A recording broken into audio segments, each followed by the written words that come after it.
கர்த்தருடைய மகிமையுள்ள நாமத்துக்கு ஸ்தோத்திரம் உண்டாவதாக.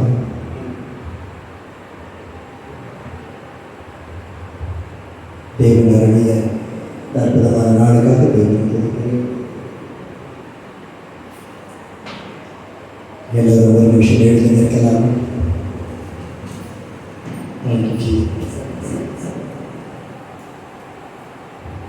Thank you, Jesus. இதுவரை நம்மை நடத்தி வந்த தேவனாகிய அற்புதமான தெய்வ பிரசன்னம். எல்லாரும் கண்களை மூடி Thank you, Holy Spirit. மகிமையின் தேவன் பரிசுத்த பிதா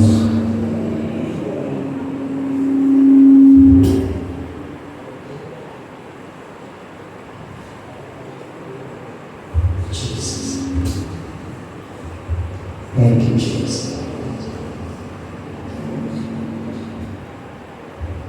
Thank you, Jesus.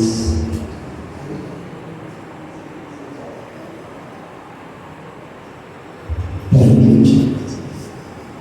Thank you, Lord. Thank you, Lord. Thank you, Jesus.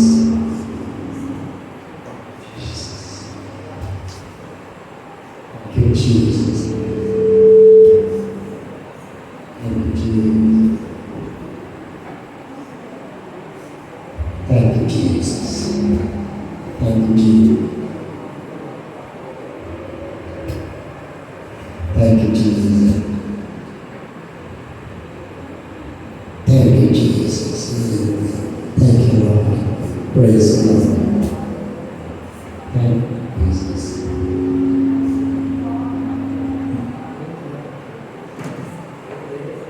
Thank you, Jesus.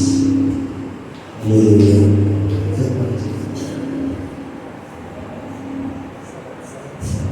Thank you, Jesus. Thank you, Jesus.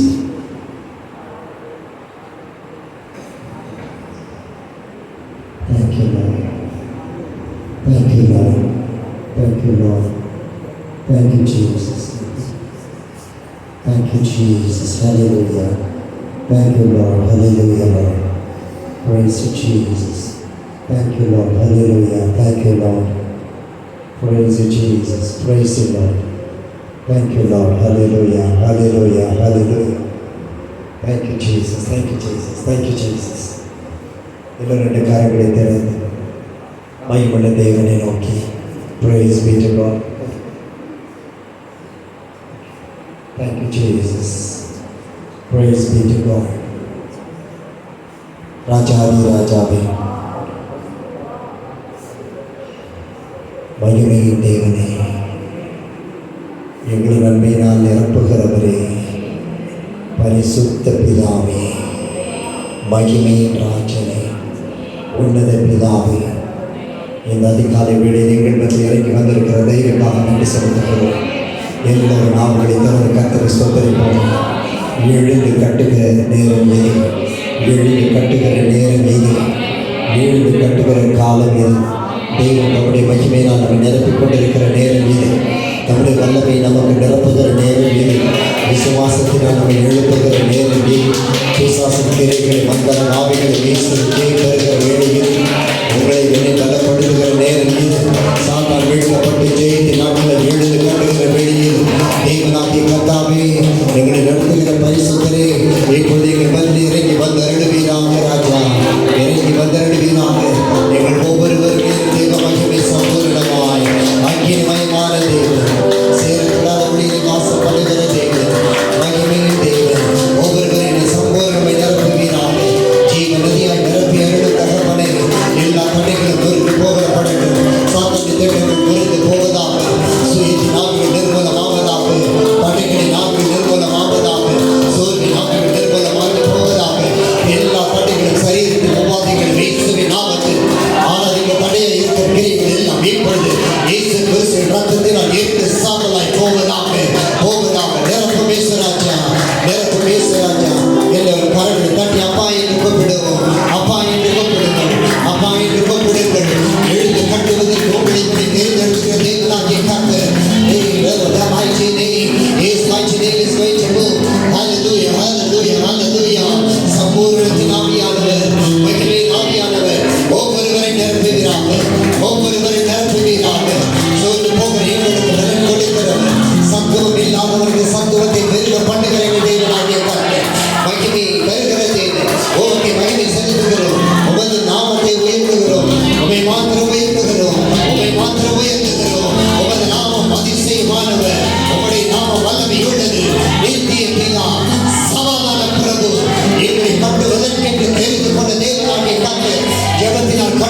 ஆவி தருவீராக.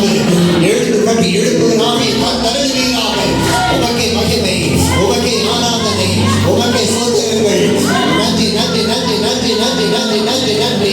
உமக்கே சோதரங்கள், உமக்கே சோதரங்கள். நன்றி நன்றி. இறங்கி வந்தவர்கள் மையனே ஒவ்வொரு வினாடி உங்களுடைய சமூகத்தினால் நிரப்பிய வேண்டும், உங்களுடைய அன்பினால் நிரப்பிய வேண்டும். ஜீவ பலியால் எங்களை அர்ப்பணிக்கிறோம் இயேசுராஜா, அர்ப்பணிக்கிறோம் இயேசுராஜா. எங்கள் தேடிப்படுவீராக. Thank you Jesus. Thank you Lord. ரெண்டு கரங்களை திறந்து சொல்லும். ஜீவ பலியாய் நாங்கள் உங்களை அர்ப்பணிக்கிறோம். ஜீவ பலியாய் எங்களை அர்ப்பணிக்கிறோம் இயேசுராஜா. ஜீவ பலியாய் எங்களை அர்ப்பணிக்கிறோம். யாரும் கண்கள் திறக்க வேண்டாம். தேவனுடைய பிரசன்னம் அவருடைய கரங்களை தொட்டு ஆசீர்வதிக்க போகிறது.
இதுவரை எல்லாவற்றிலும் எங்களோடு இருந்த கர்த்தர் இப்பொழுது நம்முடைய விசேஷ அபிஷேகத்தின் வார்த்தைகளுக்காக நாங்கள் காத்து நிற்கிறோம்.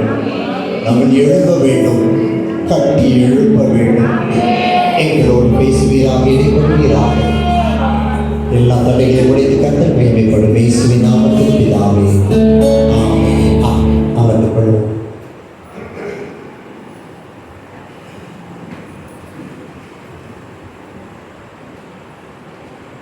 ஹல்லேலூயா, ஹல்லேலூயா. அவ்வளவுதான் சத்தமா? ஹல்லேலூயா. கர்த்தருடைய பரிசுத்த நாமத்துக்கு ஸ்தோத்திரம் உண்டாவதாக. நம்மத்திலே இறங்கி வந்திருக்கிற தேவனுக்கு எல்லா துதியும் மகிமை மீண்டும் உண்டாவதாக. அடியனை கர்த்தர் அழைத்து தேவனை மகிமைப்படுத்த அடியனை பயன்படுத்துகிற அழைக்கிற குடும்பத்தார் ஒவ்வொருத்தருக்கும் நாம் நன்றி தெரிவித்துக் கொள்கிறேன்.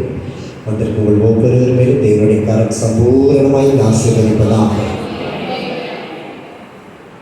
7 மாதங்களை கடந்து வந்திருக்கிறோம். 8வது மாதம் முதல் நாளில் அவருடைய சந்நிதியில் இருப்பது சந்தோஷம். எல்லா பக்கத்தில் இருக்கிறவங்களை பார்த்து ஒரு அழகாக ஸ்மைல் பண்ணி தேவ சமூகத்தில் உங்களை பார்ப்பது சந்தோஷம். சொல்லுங்களேன், அல்லேலூயா. எவ்வளோ பெரிய சந்தோஷம் அவருடைய பிள்ளைகளை நாம் கூடி நிற்பது. கர்த்தருக்கு மகிமை உண்டாகட்டும். மத்திய எழுதின சுவிசேஷம் 17ஆம் அதிகாரம் 19 முதல் 21 வசனங்கள்.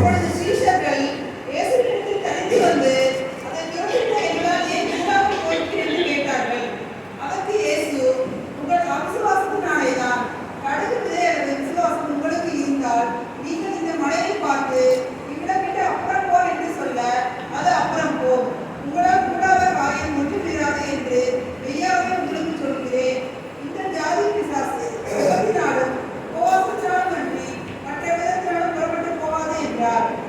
தேவனுக்கு மகிமை உண்டாவதாக. இயேசு கிறிஸ்து சீஷர்களோடு 12 சீஷர்களோடு ஊழியம் செய்தார். இந்த 2 நாள் கூட்டத்தின் தலைப்பு என்ன? சத்தமாக சொல்லுங்கள். எழுந்து கட்டுவோம். இந்த வருடத்திலே தேவன் கொடுத்த அற்புதமான தரிசனத்தின் வார்த்தை அது. அதில் பங்குள்ளவர்களாய் உங்களையும் என்னையும் அழைத்த தேவனுக்கு தான் எல்லா துதியும் பண்ணுவோம். இயேசு கிறிஸ்து 12 சீஷர்களோடு ஊழியம் செய்தார். ஆனால் ஒரு குறிப்பிட்ட சமயம் வந்த பொழுது ஒரு வாலிபர் பிசாசு பிடிக்கப்பட்டவனாய் அவருடைய சீஷர்களிடத்தில் கொண்டு வந்தார்கள். அவர்களால் அதை துரத்த முடியவில்லை என்று சொல்லி இயேசு கிறிஸ்துவிடத்தில் வந்து அவருடைய தகப்பன் சொல்லுகிறார், உடைய சீஷர்களிடத்தில் கொண்டு வந்தேன், அவர்களால் துரத்தக்கூடாமல் போயிற்று. இப்பொழுது சீஷர்கள் இயேசுவிடத்தில் வந்து கேட்கிறார்கள், ஆண்டவரே, நாங்கள் உம்மோடு கூட இருக்கிறோம், உம்மோடு கூட ஊழியம் செய்கிறோம், ஆனால் எங்களால் ஏன் அதை துரத்தி விட முடியவில்லை? அப்பொழுது ஆண்டவர் நேரடியாக ஒரு வார்த்தை பேசுகிறார். ஆண்டவர் குற்றப்படுத்துகிறவர் அல்ல,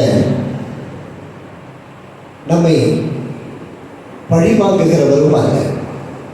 அநேகராகி நாம் ஜெபிக்கிற ஒரு ஜெபம் உண்டு. ஆண்டவரே, இந்த ஜெபம் பல மாதங்களை நான் எழுதி கொண்டிருக்கிறேன், ஒருவேளை என் ஆதி பாவங்கள் இருந்தால் என்னை மன்னித்துக் கொள்ளும் என்று அநேகர் இன்னமும் ஜெபிக்கிறோம், இன்னும் ஜெபித்திருக்கிறோம் சிலர். அப்படியா? தேவன் நம்முடைய பாவங்களை மன்னிக்கவில்லையா? அவர் பாவங்களை மன்னித்தார், சிலுவையினால் நமக்கு ரட்சிப்பை கொடுத்தார். அங்கு ஒரு அவிசுவாசம் சிறியதாய் வேலை செய்கிறபடியினாலே நாம் அந்த விசுவாசத்தை பற்றிக்கொள்ள முடியாமல் போகிறது. சீஷர்களுக்கு சொன்ன அந்த வார்த்தை தான் நமக்கும். ஏன் எனக்கு இந்த அற்புதம் கிடைக்கவில்லை? நம்முடைய அவிசுவாசத்தினால் தான். என்றாலும் கர்த்தர் இரக்கம் உள்ளவர். நம்முடைய விசுவாசத்தை துவக்கினவர் நம்முடைய ஆண்டவராக இயேசு கிறிஸ்து. அப்பொழுது ஆண்டவர் சொன்னார், கடுகளவு ஒரு விசுவாசம் உங்களுக்குள் இருக்குமானால் இந்த மலையை பார்த்து தள்ளுட்டு போ என்று சொன்னால் அது தள்ளுட்டு போகும் என்று மெய்யாகவே சொல்லுகிறேன் என்று சொல்லி அதற்கு பின்பு ஒரு ரகசியத்தை சொல்லுகிறார். இந்த ஜாதி பிசாசு ஜெபத்தினாலும் உபவாசத்தினாலும் அன்றி ஒருவரும் போகாது என்று சொன்னார். அப்படியானால் இன்று நமக்கு ஒரு விசுவாசம் தேவை, அதாவது கிரி நிறைந்த ஒரு விசுவாசம் தேவை. கிறிஸ்து இயேசுவினுடைய நாமத்தை சொல்லுகிற பொழுது கிரி நடப்பிக்கிற ஒரு விசுவாசம் என்று நமக்கு தேவை. சந்தேகம் இல்லாமல் தேவனுடைய நாமத்தை காணும்படிக்க செய்கிற ஒரு விசுவாசம் நமக்கு தேவை. கர்த்தர் நம்முடைய பாவங்களை சுட்டி காண்பிக்கிறவர் அல்ல. ரட்சிப்பு உண்டாவதற்கு முன்பதாய் நம்முடைய பாவத்தை உணர்த்தி அந்த பாவத்திலிருந்து நமக்கு விடுதலை தந்து விடுவார். அவ்வளவுதான். அதற்கு பிறகு நாம் அவரை இருக பற்றி கொள்ள வேண்டும். ஆண்டவர் சொல்றார், நீங்கள் விசுவாசம் உள்ளவர்களாயிருங்கள். எழுந்து கட்டுவதற்கு ஒரு விசுவாசம் தேவை. கட்டப்பட வேண்டிய காரியங்கள் அநேகம் உண்டு. கடந்த நாட்களில் உலகத்தின் செய்திகளை திரும்பி பார்ப்போமானால் எவ்வளவு கொடூரமான காரியங்கள் நடந்திருக்கிறது பாருங்கள். பூகம்பத்தினால் வெனிசுலாவிலே 30,000 பேர் காணாமல் போனார்கள், பல ஆயிரம் பேர் மறைத்து போனார்கள். கடந்த 3 நாட்களாய் அஸ்ஸாமில் கடும் வெள்ளம், பல 100 பேர் மறைத்து போனார்கள், பலர் வீடுகளை இழந்து போனார்கள். எத்தனையோ குடும்பங்கள் இன்று அதிகாலை தகப்பனின் குழந்தைகள் தவிக்கிறதை பார்க்க முடிகிறது. குழந்தைகள் எங்கேன்னு தெரியாமல் கிடக்கிறதை பார்க்க முடிகிறது. மிருக ஜீவன்கள் செத்து வடிந்து கொண்டிருக்கிறது. இன்னும் யுத்தத்தில் பல ஆயிரம் பேர், ஏறக்குறைய 37,000 பேர் இந்த இஸ்ரவேல் யுத்தத்தில் மரித்து போனதாக தகவல் உண்டு. இவ்வளவு கொடுமையை காலம் போய் கொண்டிருக்கிறது. யார் தேசங்களை கட்டுவது? பரலோகத்தை யார் கட்டுவது? எல்லாவற்றுக்கும் மேலே நமது தேசத்தை சற்று திரும்பி பார்ப்போம். கடந்த வாரமெல்லாம் வாலிபர்களுடைய போராட்டம். அரசாங்கம் செவிமடுக்க மறுக்கிறது. வாலிபர்கள் எல்லாம், படித்த வாலிபர்கள் எல்லாம் கேள்விக்குறியோடு வாழ்ந்து கொண்டிருக்கிறார்கள். வேலை இல்லை, வேலை செய்தால் அதற்கு உரிய வருமானங்கள் இல்லை.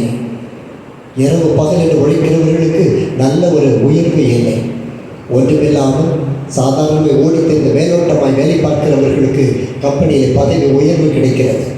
உண்மையானவர்களுக்கு உலகத்தில் இடமில்லை. தமிழகத்தை திரும்பி பார்ப்போம். எங்குமே தேவனுடைய சுவிசேஷத்தை அறிவிக்க முடியவில்லை. இப்பொழுது சபைகள் எங்கிட்ட கட்டக்கூடாது என்று மறைமுகமான உத்தரவு பிறந்திருக்கிறது. என்ன செய்ய முடியும்? நாம் இங்கே வந்து எவ்வளவு அமைதியாக உட்கார்ந்து ஆராதிக்க தேவன் இந்த இடத்தை கொடுத்திருக்கிறார். இந்த கோபுரத்திற்காக எல்லாரும் கைகளை வைத்து கர்த்தருக்கு ஒரு ஸ்தோத்திரம் சொல்லுவோம். நான் தேவனுடைய பிள்ளைகளே, நம்முடைய விசுவாசம் இன்னும் எழுப்ப வேண்டிய கட்டாயத்தில் இருக்கிறது. நமது குடும்பத்தை திரும்பி பார்ப்போமானால் யார் எழுப்பி கட்டுவது? ஒவ்வொரு நாள் அதிகாலை ஜெபத்தில் எவ்வளவு கண்ணீர் சிந்துகிறோம். இயேசுவை என்று கூப்பிடும் பொழுது எவ்வளவு கண்ணீர் சிந்துகிறோம். ஒருவேளை இந்த டவரில் வந்து ஜெபத்து குறிப்பு வைக்கிற பொழுது எவ்வளவு விசுவாசத்தோடு புறப்படுகிறோம். யார் எழுந்து கட்டுவது? உங்களை என்னை தவிர யாராலும் எழுந்து கட்ட முடியாது. காரணம், உங்களை என்னை கட்டி எழுப்புவதற்கென்று தெரிந்தெடுத்த தெய்வனாகிய கர்த்தர் இந்த நாளில் நம்மை விடுவிக்க போகிறார். இந்த விசுவாசத்தை பலப்படுத்த போகிறார். நாம் எழுந்து கட்டுவதற்கு கிருபை தரப்போகிறார். மார்க் எழுதின சுவிசேஷம் 11ஆம் அதிகாரத்தில் ஆண்டவர் இதே வார்த்தையை சொல்லுகிறார். தேசத்தை நோக்கி தேவனிடத்தில் விசுவாசம் உள்ளவர்களாய் இருங்கள் என்று. 24ஆம் வசனம் சொல்லுகிறது, நீங்கள் ஜெபம் பண்ணும்போது எவைகளை கேட்டுக்கொள்ளுவீர்களோ அவைகளை பெற்றுக்கொள்ளுவோம் என்று விசுவாசியுங்கள், அப்பொழுது அவைகளை உங்களுக்கு ஆகும் என்று கர்த்தர் சொல்லுகிறார். அந்த விசுவாசம் தான் முதலாவது நான் கட்டி எழுப்ப வேண்டிய ஒன்று. இந்த விசுவாசம் என்பது நம்பப்படுகிறவைகளின் உறுதி, காணப்படாதவைகளின் நிச்சயம். ஒரு காரியத்தை ஜெபித்து விட்டோம், அதை கர்த்தர் செய்து விடுகிறார் என்று அவர் மேல் நம்பிக்கை வைக்கிறோம் அல்லவா, அதுதான் விசுவாசம். நம்மால் கூடாத காரியம், அது எப்படி நிறைவேறும் என்றே தெரியாது. அதை ஜெபித்து விட்டு நாம் அவரிடத்தில் கொடுத்து விட்டு சந்தோஷமாய் நிற்கிற பாருங்களேன், அதுதான் விசுவாசம். டாக்டர் சதீஷ் என்று சொல்லி ஆந்திராவில் ஒரு போதகர் உண்டு. அவருக்கு அந்த ஹைதராபாத் உள்ள அந்த பட்டணத்தில் ஒரு ஆலயம் இருந்தது. என்றாலும் இவர் வைராக்கியத்தோடு ஜெபித்தார். இவர் சபையில் ஏறக்குறைய 700 பேர் வந்து கொண்டிருந்தார். 700 வந்து கொண்டிருந்தார். அப்பொழுது இந்த ஆங்கிலத்தில் போய் ஜெபித்தார். எங்களுக்கு பட்டணத்தின் நடுவே ஒரு இடம் கிடைக்குமானால் தேவனுடைய ஆலயத்தை கட்டுவதற்கு நன்றாயிருக்கும் என்று சொல்லி விரும்பினார். அவர் வேதத்தை வாசிக்கிற பொழுது 52 நாட்களில் தேவாலயம் கட்டி முடிக்கப்பட்டதை அவர் கவனித்தார். போய் உபவாசித்தார், ஜெபித்தார். எத்தனை நாட்களில் கட்டடம் கட்டணும்? வேத புஸ்தகத்தில் நம்ம வீடு இன்றைக்கி கட்ட முடியுதா? இல்லைல்ல, ஒரு 30 அடி 20 அடி நீளத்துள்ள வீடு கட்டி முடிக்கிறதுக்கு 6 மாதம் ஆகும். எங்கள் தம்பி ஒருத்தர் வீடு கட்டி ஒரு ரூம் கட்டிகிட்டு இருக்காங்க. ஒரு ரூமு மேலே ஒரு சின்ன ரூம் போடுறதுக்கு இன்றைக்கி 6 மாதம் ஆகிடுச்சு. 52 நாளில் கட்டி முடிக்கப்பட்டது தேவனுடைய வார்த்தை. இவர் போய் ஜெபித்தார், விசுவாசத்தோடு ஜெபித்தார். ஏனென்றால் ஹைதராபாத், நம்முடைய சென்னை, பெங்களூர் போன்ற மிக விலைவாசி அதிகமுள்ள ஒரு இடம். ஒரு சதுர அடி 32,000 ரூபாய் போகிறது. எவ்வளவு? ஒரு சதுர அடி 32,000 ரூபாய். எங்கே ஆலயத்தை கட்ட முடியும்? யார் வாங்க முடியும்? இவர் ஜெபித்தார்.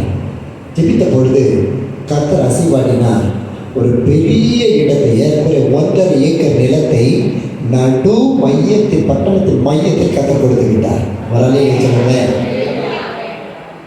இது நடந்தது ரொம்ப நாளுக்குள்ள இல்லைங்க, இப்போ 2-3 வருஷத்துக்கு முன்பதாக இடம் வந்து விட்டது. இப்பொழுது ஜெபித்தார். கையில் ஒரு பைசா கிடையாது.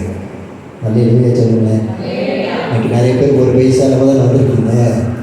எழுந்து கட்ட போறீங்க, பயப்படாதீங்க. நம்ம பர்செல்லாம் காலி, மனசெல்லாம் கத்திருக்கிறார். அல்லேலூயா. எல்லாத்தையும் அவர் பார்த்து கொள்வார். நாம் பார்க்க வேண்டியது அவருடைய ராஜ்யத்தை மட்டும்தான். இது இடம் கிடைத்தது. சபையாரை வரவழைத்தார். ஒரு குறிப்பிட்ட நாட்கள் வைத்து உபவாசம் பண்ணி தினமும் வந்து வேலைக்கு போகும்பொழுது வரும்போது யாரெல்லாம் வர்றீங்களோ வந்து லேண்டில் கை வச்சு ஜோம் பண்ணிட்டு போங்கன்னு சொன்னார். அநேகர் வந்து உபவாசம் ஜெபித்தார்கள். சிலர் வேலைக்கு போகும்போது வந்து ஜெபித்தார்கள், வரும்போது ஜெபித்தார்கள். ஜெபித்துட்டு முடிவெடுத்தார்கள். 52 நாளில் சபையை கட்டி முடிக்க வேண்டும். வேத புத்தகத்தில் ஒன்று நடக்குமானால் ஏன் இந்தியாவில் எங்கள் இடத்தில் நடக்கக்கூடாது? இடத்தை கொடுத்த ஆண்டவர் நடத்துவார் என்று சொல்லி விசுவாசத்தோடு 10 பைசா கிடையாது. ஒரு அல்லையா சொல்லுங்க. எங்கே நமக்கு காலி ஆகுதோ அங்கே தான் கர்த்தர் நிரப்புவார். அல்லையா சொல்லுங்களேன். எல்லா ஆண்டோடைய வார்த்தை தேடி ஓடி வந்தாங்க. கையில் சாப்பாடு, டிஃபன் பாக்ஸ்லாம் இல்லை. யாரோ ஒரு பையனுக்கு அப்பா அம்மா கொடுத்து விட்டுருந்தாங்க, டெய் பசிச்சா சாப்பிட்டுக்கப்பான்னு ஒரு 5 அப்பம் 2 மீன் பொறிச்சு கொடுத்து விட்டுருந்தாங்க. அல்லேலூயா. 14,000 பேர் திருப்தியாக சாப்பிட்டாங்க. கர்த்தருக்கு பயன்படாகட்டும். அதுதான் கர்த்தர். ஜெபித்தார்கள், வேலையை துவங்குவது என்று முடிவெடுத்தார்கள், ஆரம்பித்தார்கள். இந்த 52 நாட்களுக்குள் இந்த மகா பெரிய திருசபை கட்டி முடிக்கப்பட்டது. ஏறக்குறைய 40,000 பேர் உட்காரக்கூடிய பெரிய சபை கட்டப்பட்டது. எத்தனை நாட்களில்? 52 நாட்கள். சிமெண்ட் வந்துக்கிட்டு இருக்கு, எங்கேருந்து வருதுன்னு தெரியாது. மணல் வந்துக்கிட்டு இருக்கு, எங்கேருந்துன்னு தெரியாது. கம்பி வருது, வேலையாட்கள் வர்றாங்க, விசுவாசிகள் அவங்களே போய் சூப்பர்வைஸ் பண்ணுறாங்க, அவங்களே நடத்துகிறாங்க. 52 நாள் கட்டி முடித்து 52வது நாள் திறந்துட்டாங்க சர்ச்சு. இப்போ எத்தனை பேர் இருந்தாங்க? ஆத்து மக்கள், பழைய ஆட்கள் 700 பேர். இப்போ கர்த்தர் அனுப்பினாரு 55,000 ஆத்து மக்கள். சொல்லுங்களேன்.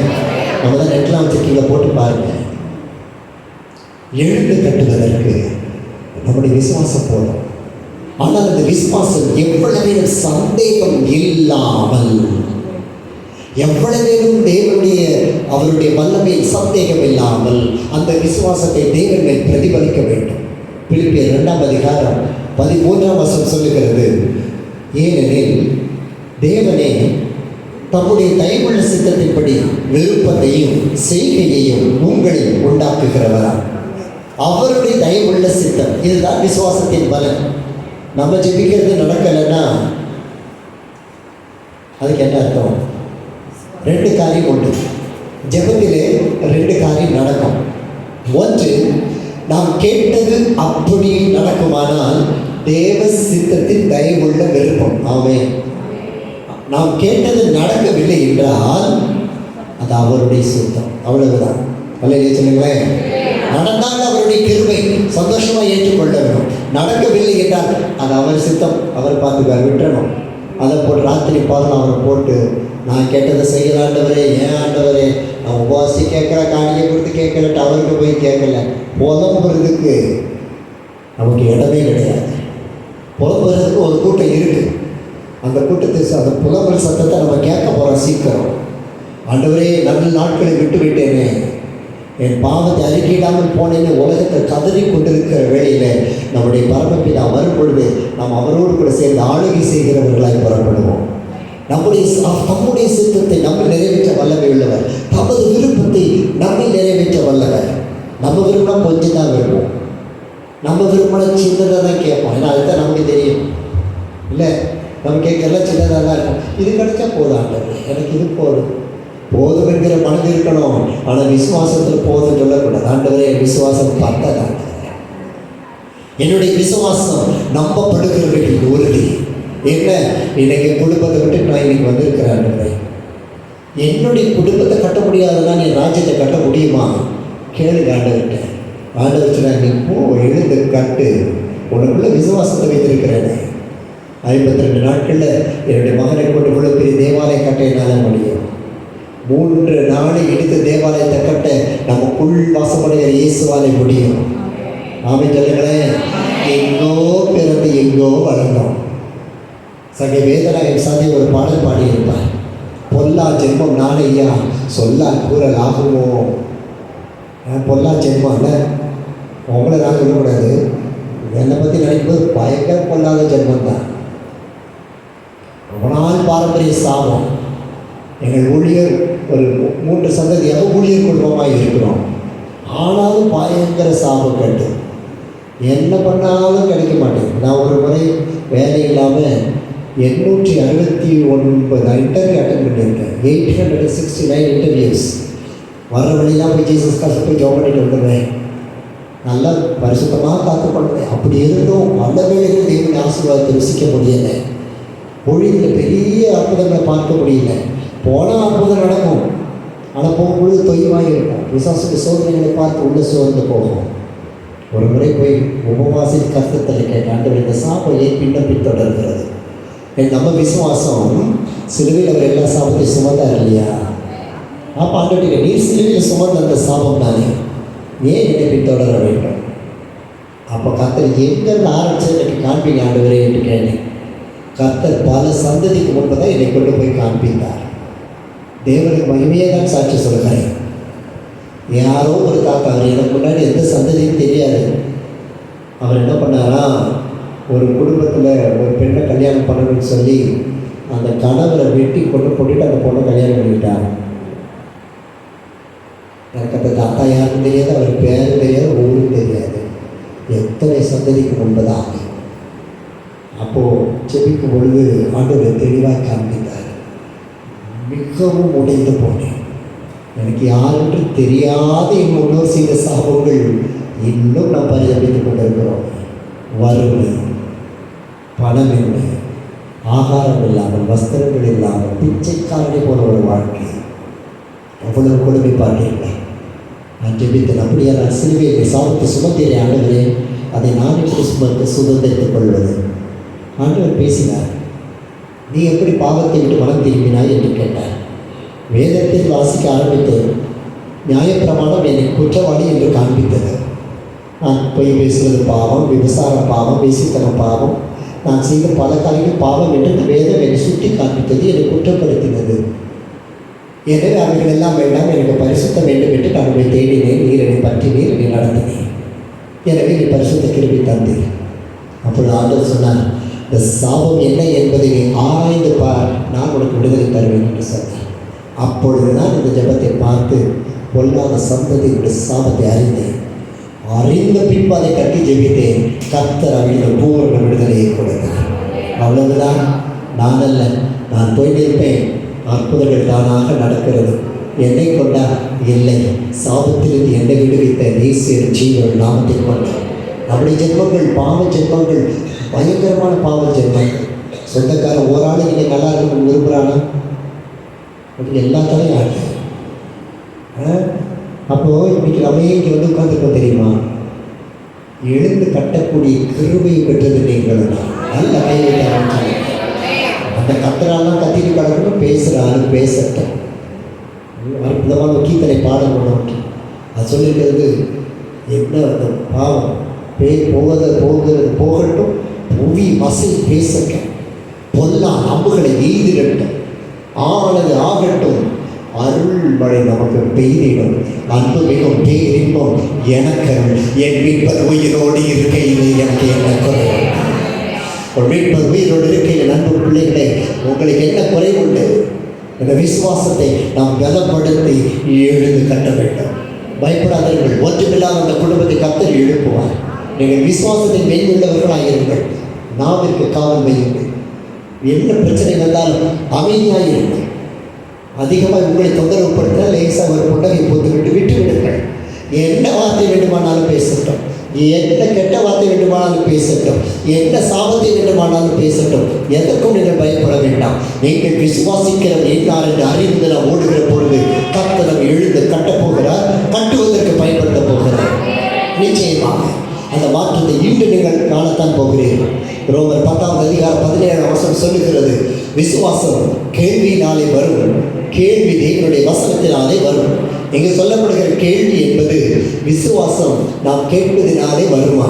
இந்த வார்த்தை கேட்டுக்கொண்டிருக்கிற உங்களுக்கு ஒரு புதிய விசுவாசத்தின் விதையை கர்த்தர் விதைக்கப் போகிறார்.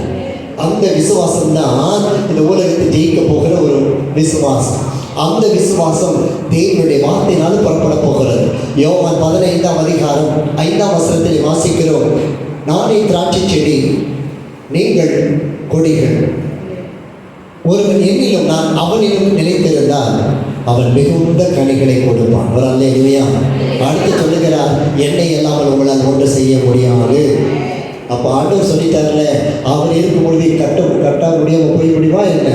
நான் அங்கே ஒன்றுமே இல்லைனாலும் உங்கள் குடும்பம் தேவனுடைய குடும்பமாய் மாறும். நீங்கள் ஓடி வருகிறீர்களே, இந்த கோபுரம் மதுரைக்கு முக்கியமான கோபுரமாய் மாறும். நம்முடைய சாட்சி தேவனுக்கு மகிமையை கொண்டு வரும். நம்முடைய விசுவாசம் இன்று உலகத்தை ஜெயிப்பதற்கு எழுப்பும்படிக்கு கர்த்தர் உங்களை அழைத்து வைத்திருக்கிறார். நானே திராட்சை செடி, அவருக்குள் நினைத்திருக்கிறவர்கள் மிகுந்த கனிகளை கொடுப்பார்களா? கொஞ்ச நேரத்தில் இல்லைங்க, மிகுந்த கனிகளை. நான் முன்பு ஒரு கம்பெனியில் வேலை செய்தேன். அதில் வேறொரு டிபார்ட்மெண்ட் இருந்தது. அதில் என்ன செய்வார்கள் என்றால், தென்னை மரங்கள் இருக்கு இல்லையா, அதை ப்ரீட் பண்ணுகிற ஒரு கம்பெனி. நான் அதில் வேலை செய்கிறேன். நான் இருந்தது வேறொரு டிபார்ட்மெண்ட், ஆனால் இது ஒரு வேறொரு டிபார்ட்மெண்ட். அப்போது அதில் என்ன செய்கிறார்கள் என்று நான் பார்த்து போய் கவனித்த பொழுது 2 வகை தேங்காய்களை எடுப்பார்கள். 2 வகை தேங்காய் நாற்றுகளை எடுத்து 2களையும் ஆண் பெண் என்று பிரித்து விடுவார்கள். பிரித்து மற்றொரு அந்த தேங்காய் அந்த விதையில் உள்ள பெண் இனத்தை எடுத்து மற்றொரு ஆணை சொல்லி வைத்து விடுவார்கள். இப்படி பல 1000 தென்னம் நாற்றுகளுக்கு செய்து விடுவார்கள். அதுதான் இப்போ நம்ம அடிக்கடி பார்க்கிறோம். 3 வருடம் அல்லது 2 வருடத்தில் நிறைந்து வருகிற கனிகளை கொடுக்க ஆரம்பிக்கிறது. அங்கு ஒரு மாற்றம் வரலையே சொல்லுங்களேன். ஒரு உலகத்து மனுஷனுக்கு தேங்காயை உடைச்சி சட்னி சாப்பிட்டு போகிறத விட்டுட்டு அதை பிடிச்சி மேல் எழுது ஃபீமேல் இது என்ன செஞ்சால் கனி கொடுக்குன்னு கண்டுபிடிச்சி அதெல்லாம் ஹைப்ரிட்னு பேர் வச்சுருக்கிறாங்க. இன்றைக்கி எல்லாம் வருது பாருங்க, ஹைப்ரிட். கொய்யாப்பழம்லாம் சின்ன நாற்று இருக்கும்போது கனி பூத்து கொடுக்குது. சப்போட்டா இவ்வளோ வருஷம் தான் பூத்து கொடுக்குது. இன்றைக்கு இருந்த நாளைக்கு வெயிலில் வாடி போகிற இந்த கனிகளை கொடுக்குமானால் அவருக்குள் நிலைத்திருக்கிற திராட்சை செடியாகிய உங்களுக்கும் எனக்கும் தேவன் எவ்வளவு மகிமை கொண்டு வரப்படுவார். அதுதான் இந்த வார்த்தை, மிகுந்த கனிகள். நல்ல சொல்லுங்களேன்.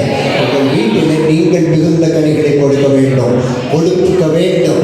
அங்கு வீட்டிலே கொடுக்க இங்கு வருகிற பொழுது நாம் அனைவரும் ஒன்று சேர்ந்த கனிகளை நான் நிரப்பி தேவனுடைய ராஜ்யத்தை கட்டி எழுப்ப முடியும் என்று உபவாசத்தோடு வந்திருக்கிற நீங்கள் சில உபவாசம் இல்லாமல் வந்திருந்தாலும் இன்று கர்த்தர் உங்கள் விசுவாசத்தை கனப்படுத்த விரும்புகிறார்.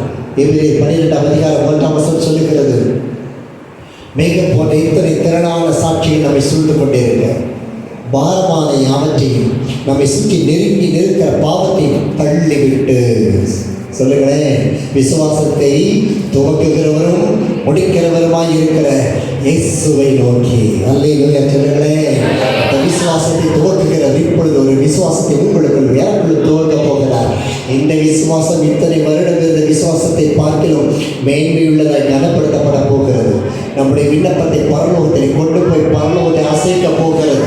நம்முடைய எல்லா சூழ்நிலைகளையும் அசைத்து தள்ளிவிடப் போகிறோம். நம்முடைய சோர்வுகளை தள்ளிவிடப் போகிறோம், பலவீனங்களை தள்ளிவிடப் போகிறோம். தேவனாகிய கர்த்தர் நம்மை கனிகளை நிரப்பினவர்களாய் மாற்றப் போகிறார்கள். எல்லோரும் எழுந்து நிற்கப் போகிறோம். சில நிமிடங்கள் ஜெபத்தில் நம்முடைய விசுவாசத்தை அர்ப்பணிக்கப் போகிறோம். வேதத்தை வைத்துவிட்டு அனைவரும் எழுந்து நின்று கொண்டு தேவனுடைய கிருபையை இப்பொழுது பெற்றுக்கொள்ளப் போகிறோம். யாரும் கண்களை திறக்க வேண்டாம். அவருடைய நாமம் நம்மோடு கூட பேசிக்கொண்டிருக்கிறது. நம்மை வழி நடத்துகிற தேவனாகிய கர்த்தர் அவர் இப்பொழுது நம்மத்திலே கிரிகளை நடப்பிக்க போகிறார். எந்த சூழ்நிலை ஆகினாலும் சரி, எழுந்து கட்டுகிறதுக்கு தேவன் தருகிற அந்த அற்புதமான பலனை இப்பொழுது நாம் பெற்றுக்கொள்ளப் போகிறோம். யாரும் கண்களை திறக்க வேண்டாம். நீங்கள் 2 கரங்களை திறந்து வைத்து ஆண்டவரை நோக்கி பேசுங்கள். ஆண்டவரே, என் விசுவாசத்தை துவக்கினது நீ, என்னுடைய விசுவாசம் துவக்கினது நீ. உமது நாமத்தினாலே நான் பலன் கொள்ள வேண்டும், உங்களுடைய கிருபையினால் நான் பலன் கொள்ள வேண்டும். ஏதோ ஒரு சிறிய வியாதி குறித்து நான் கலங்கி கொண்டிருக்கிறேன், ஏதோ ஒரு சிறிய பிரச்சனை குறித்து நான் கலங்கி என்னுடைய ஆசீர்வாதத்தை நான் விட்டுக் கொண்டிருக்கிறேன். இப்பொழுது அப்படி அல்ல ராஜா, என்னுடைய விசுவாசத்தினால் நான் எழுந்து கட்டப் போகிறேன், எழுந்து கட்டப் போகிறேன், எழுந்து கட்டப் போகிறேன். என்னுடைய வாழ்க்கையை நான் கட்டப் போகிறேன், என்னுடைய குடும்பத்தின் வாழ்க்கையை கட்டப் போகிறேன், என்னுடைய பிள்ளைகளுடைய வாழ்க்கையை கட்டப் போகிறேன். என் குடும்பத்தை கட்டுவதற்கு தேவன் பலனை பெற்றுக் கொள்ளப் போகிறேன். நான் இயேசுவின் நாமத்தினால் உங்களை நிலைத்திருக்கிற ஒரு கொடியாக ராஜ்ய செடியாக உமக்குள்ள கனி கொடுத்தவனாக இன்று இப்பொழுது வாழ்கிறேன். என் தேசத்தை கட்டப் போகிறேன். இதோ இயேசு அழைக்கிற ஜெப கோபுரத்தில் கொண்டு வந்தேன். இந்த கோபுரத்தின் எழுப்புதலில் நான் பங்குள்ளவனாய் மாறப்போகிறேன். எங்கள் எழுப்புதலில் நாங்கள் பங்குள்ளவர்களாய் எழுந்து கட்டுகிறவர்களாய் எனக்குள் இருக்கிற வல்லமை விசுவாசம் இப்பொழுது பலப்பட போகிறது. ஆத்மீக தேவனை துதியுங்கள். தேவனுடைய விசுவாசம் இறங்கி வரப்போகிறது. அவருடைய கரத்தினால் விசுவாசத்தை நிரப்பப் போகிறார். யார் சத்தம் பறக்க வேண்டாம். சத்தமாய் அவரே என்னுடைய விசுவாசத்தை பலப்படுத்தும் என்று சொல்லுங்கள். என்னுடைய விசுவாசத்தை பலப்படுத்தும். இனி சோர்ந்து போக மாட்டேன், நான் சோர்ந்து போக மாட்டேன், என் தலைவருக்கு இடம் கொடுக்க மாட்டேன், எதற்கும் கவலைப்படவே மாட்டேன். சொல்லுங்க, நான் கவலைப்பட மாட்டேன். எழுந்து கட்டுகிறவன் நான், எனக்குள் தேவ ஆவியானவர் இருக்கிறார். இயேசுவின் நாமம் எனக்கு உண்டு. எழுந்து கட்டுவேன், எழுந்து கட்டுவேன், எழுந்து கட்டுவேன். நன்றி நன்றி நன்றி.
அற்புதங்களின் தேவன்.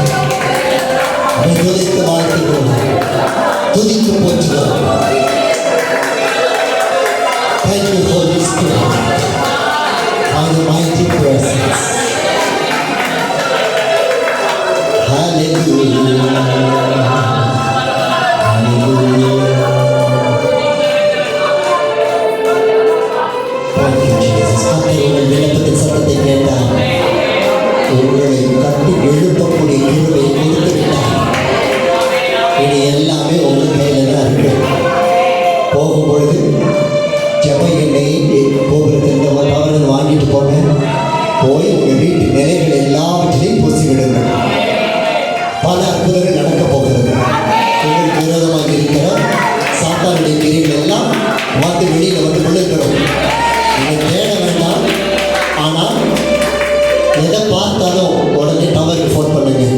கவனிச்சுக்கங்க, உங்கள் வீட்டில் நீங்கள் பைசா கொடுத்து வாங்காத ஒரு பொருளோ, பிள்ளைகளுக்கு நீங்கள் வாங்கி கொடுக்காத பொருளோ, எதுவானாலும் சரி, எதுவானாலும் சரி, ஒரு எந்த பொருளாக இருந்தாலும் சரி, ஏதாவது ஒரு வீட்டு வாசலில் கிடந்துச்சுன்னா உடனே டவருக்கு ஃபோன் பண்ணி நீங்கள் தெய்வம் அவங்களுக்கு அந்த விடுதலை பெற்றுக்கொள்ளுங்கள்.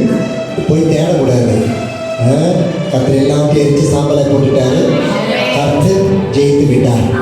நீ யாரும் குடும்பத்தில் கம்ப்ளைண்ட் பண்ணக்கூடாது. ஹஸ்பண்ட ஒய்ஃப்கிட்ட கம்ப்ளைண்ட் பண்ணக்கூடாது. பொறுமையோடு நீங்கள் செய்ய நம்பி காண்பீங்க. கர்த்தர் அவருடைய மனதில் பண்ணி குடும்பமாக இங்கே வந்து கொண்டு வர போகிறார்.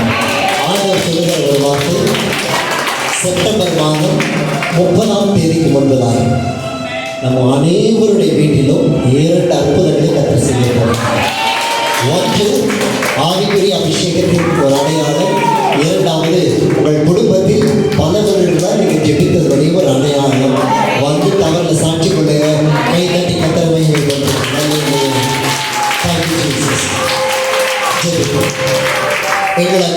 பிதாவே, எழுந்து கட்டுவதற்கு எங்களை தெரிந்தெடுத்துக் கொண்ட தெய்வீக்காக நாங்கள் உங்களை ஸ்தோத்திரிக்கிறோம். இந்த அருமையான நாளில் அழகான பாடல்களை தந்தி, ஆராதனையை தந்தி, அற்புதமான ஒரு அபிஷேகத்தை தந்தி, எங்களோடு பேசினீர், எங்களை விடுவித்தீர். இப்போ பிள்ளைகள் ஒவ்வொரு போகிற பொழுது தேவ தூதர்கள் விசேஷித்தவர்களாக எங்களுடன் செல்லுபடி செல்கிறோம். அவர் வீட்டுக்கு போகும் பொழுது இதுவரை கண்டிராத தேவனுடைய பலமும் தேவ ஞானமும் சந்தோஷமும் பார்க்கும்படி செய்ய எங்கள் விரோதமாக பேசின நாவுகள் அடைக்கப்பட்டிருக்கிறதற்காக சொல்கிறோம். தேவ நாம் குடும்பத்தில் மகிமைப்படணும். இத்தனை வருடங்களை யாருமே ஜெபித்தார்களோ அவர்கள் எல்லாரும் ஏற்றுக்கொண்டவர்களாய் இதே நேரத்தில் வந்து இந்த கோபுரத்தை கட்டி எழுப்ப, தேசத்தை கட்டி எழுப்ப கர்த்தர் அனுகிரகம் செய்த விடுவீராக. ராஜா, ஒரு சம்பவம் நம்ம கருத்தில் ஒப்படைக்கிறோம். நீ செய்த நன்மைகளுக்காக நன்றி. நேற்றைய கூட்டத்திற்கு நன்றி. நாளை கூட்டத்தை வல்லமை வெளிப்படுவீராக. இந்த சபைக்கும் செல்லாத அநேகரை கர்த்தர் அழைத்து ரட்சிப்பினர் நடத்தப்படி சொல்லியிருக்கிறோம். எல்லோரும் கைகளை உயர்த்தி ஜீசஸ் அவருக்காக, அவருடைய பாதங்கள் குடும்பத்திற்காக, எங்குள்ள ஞானராஜாவுக்காக, இந்த முழு குழுவிற்காக கர்த்தர் இவர்கள் ஒவ்வொரு எழுந்து கட்டுப்படிக்கு வல்லமையை பயன்படுத்துவீராக. இரட்டிப்பான வல்லமையை பயன்படுத்துவீராக. இரட்டிப்பான ஞானத்தில் கிருபையில் தாங்கி நடத்த வேண்டும் என்று சொல்லியிருக்கிறோம். ஆசீர்வதி. எங்கே புறப்பட்ட சாத்தான் நிற்கிறீர்கள், பிள்ளைகளின் வீடுகளில் புறப்பட்ட சாத்தான் நிற்கிறீர்கள் எல்லாம் இயேசுவின் நாமத்தில் நேரிட்டு சாம்பலாய் போவதாக. மகாபெரிய சாட்சிகளை கேட்டு சோதனைக்கு தெரிவித்தார். அப்படி யோஜனமான நேசனப்பா, தேவ சொன்ன வேலை மாத்திரம் நாங்கள் செய்திருக்கிறோம். ஒரு நாம மாத்திரம் மகிமைப்படட்டும். எல்லா நாமத்துக்கு மேலான ஒரு நாமத்தை உயர்த்துகிறோம், வாழ்த்துகிறோம். இயேசு கிறிஸ்து ஜீவனுள்ள நாமத்தில் பிதாவே, ஆமென். நம்முடைய கர்த்தராகிய இயேசு கிறிஸ்துவின் கிருபையும் பிதாவாகிய தேவனுடைய அன்பும் பரிசுத்த ஆவியானவருடைய அன்னையோடைய ஐக்கியமும் ஆசீர்வாதமும் சமாதானமும் சுகமும் வழி நடத்துதலும் நம் அனைவரோடும், நம்ம விட்டு பிறந்திருக்கிற அனைவரோடும், சகல பரிசுத்தவான்களோடும், இந்த கோபுரத்தோடும் கொடியத்தோடும் ஏற்றும் என்ற கற்றை வருகை பறித்து தங்கியிருப்பதாக. ஆமென்.